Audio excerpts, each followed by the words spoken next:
A certain Father Eumonios is settling down in his cell, trying to sleep. But for some reason, he's unable to. There's an unsettling feeling, and he can't seem to ignore it. He wonders if his elder, who has leprosy, may be in trouble. Now, normally Father Eumonios would knock, but he figures the elder might be asleep. And he sees something he's never seen before.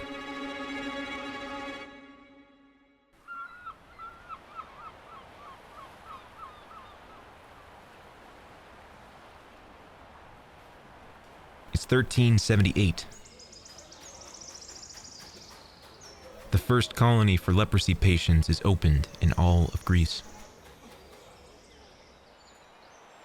Their goal is to stop the spread of the disease which causes disfigurement of the body. The word for this colony is lovocomio. The lovocomio is maintained for over 6 centuries, through many wars, natural disasters. At a time when most patients would be left for dead, here they're cared for and can live a relatively normal life. And things continue for 500 years until 1881, when a terrible earthquake hits the island of Chios, destroying much of the colony.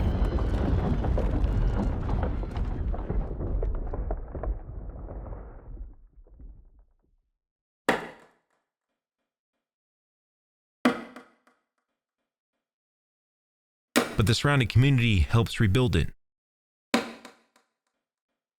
And brick by brick, the colony is restored.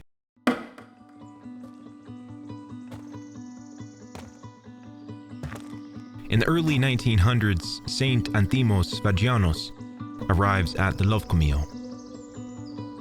During his time here, he transforms the colony into a spiritual center, working many miracles.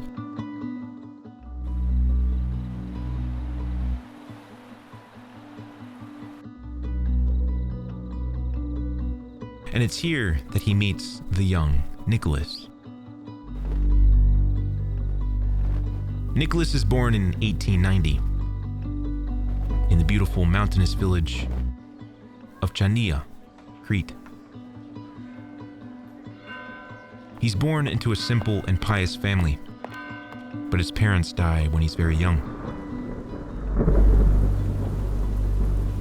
Now an orphan, he lives with his grandfather, but leaves when he's 13 to work in a barbershop. It's during this time that he begins to show the first signs of leprosy. Lesions begin forming on his skin. His hands and feet are sensitive to the touch. Now, the young Nicholas knows that most leprosy patients are cast away, sent to live on the island of Spinalonga, where a slow death is certain. So to avoid this exile, he moves to Alexandria in Egypt and works in another barbershop. But as time goes on, his disfigurement gets more obvious. So with the help of a cleric, he goes back to Chios and arrives at the colony of Lovecomio.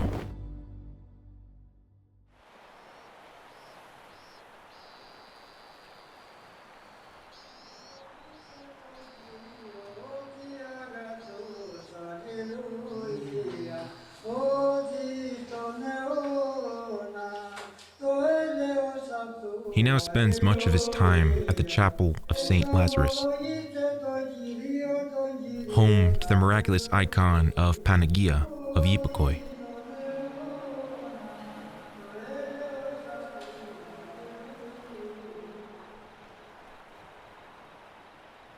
Like a whisper in the wind, Nicholas begins feeling the call of monasticism.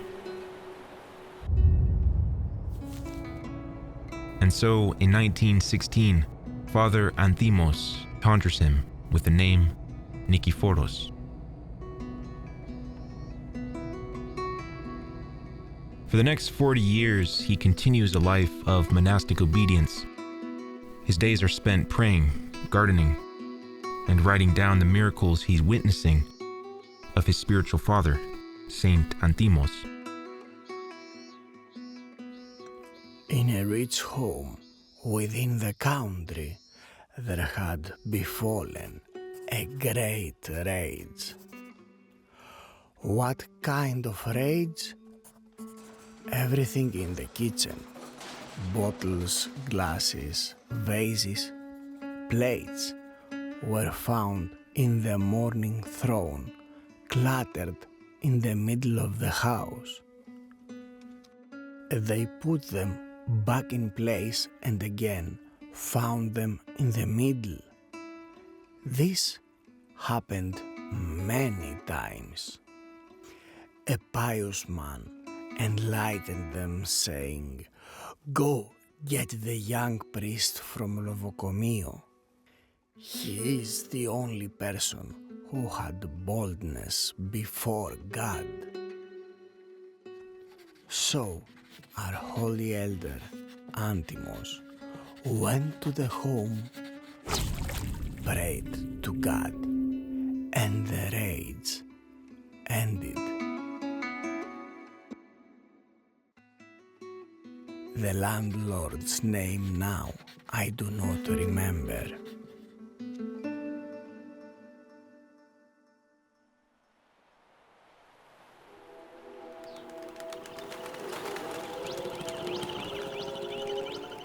For many years, Nikephoros is the head chanter of the Church of St. Lazarus.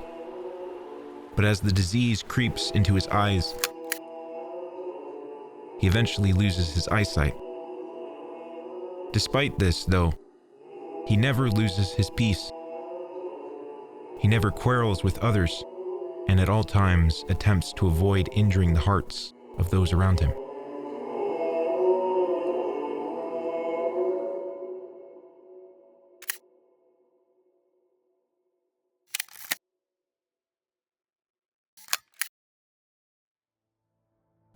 It's now the 1950s, and effective treatments for leprosy are spreading.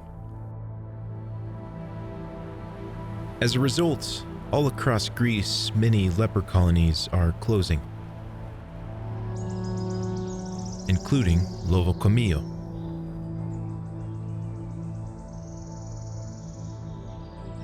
But reaching the end of his life, and with much of his flesh already eaten by the disease, it's too late for him to receive treatment.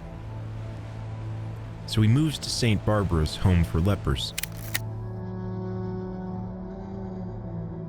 It's here that he meets Saint Nikephoros, who previously also had leprosy, but was healed and decided to stay, help those still suffering. He quickly becomes a spiritual son to the elder, caring for him and receiving spiritual guidance.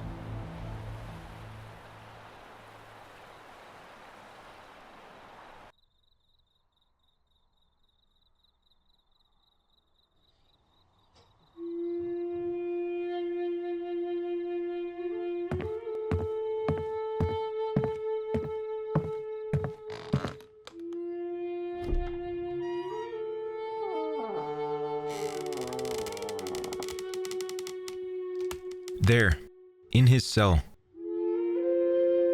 Elder Nikephoros is floating high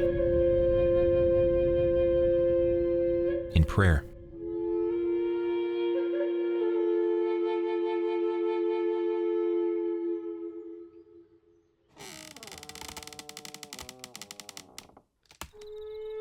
Feels terrible for intruding, but at the same time, grateful that he got to witness the true glory of Christ through the elder.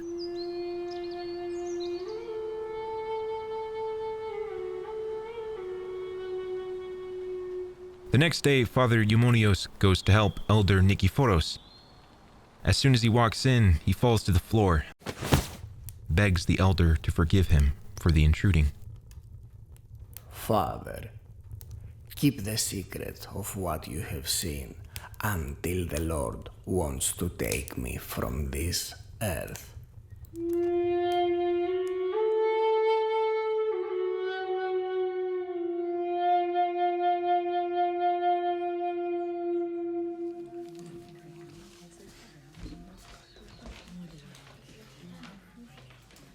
All across Greece, people now flock to see Father Nikephoros, seeking counsel and prayers from the man of God.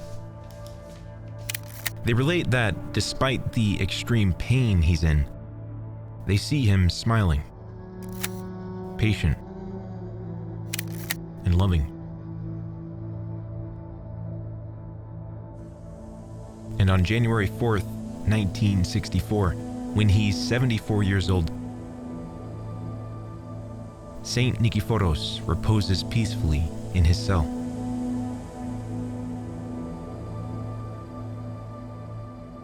At the time of his departure, a sweet fragrance exudes in the room.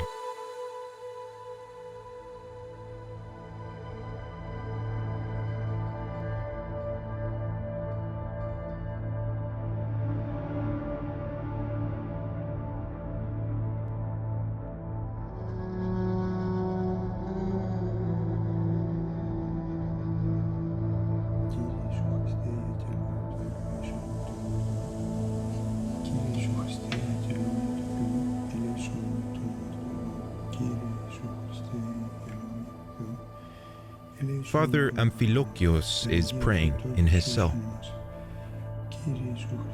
when suddenly he begins to smell a sweet fragrance. Looks around, tries to find the source, and he notices that it's coming from an envelope. And when he opens it, he finds a fragment, a holy relic.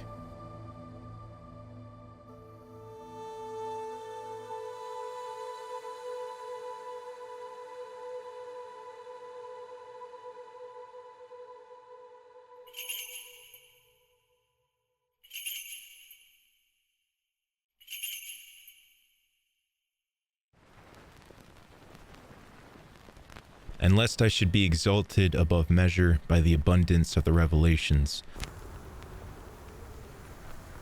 a thorn in the flesh was given to me, a messenger of Satan, to buffet me, lest I be exalted above measure.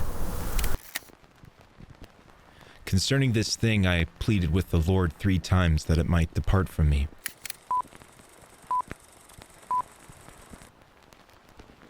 And he said to me, "My grace is sufficient for you, for my strength is made perfect in weakness. Therefore, most gladly I will rather boast in my infirmities, that the power of Christ may rest upon me. Therefore, I take pleasure in infirmities, in reproaches, in needs, in persecutions, in distresses, for Christ's sake. For when I am weak, then I am strong."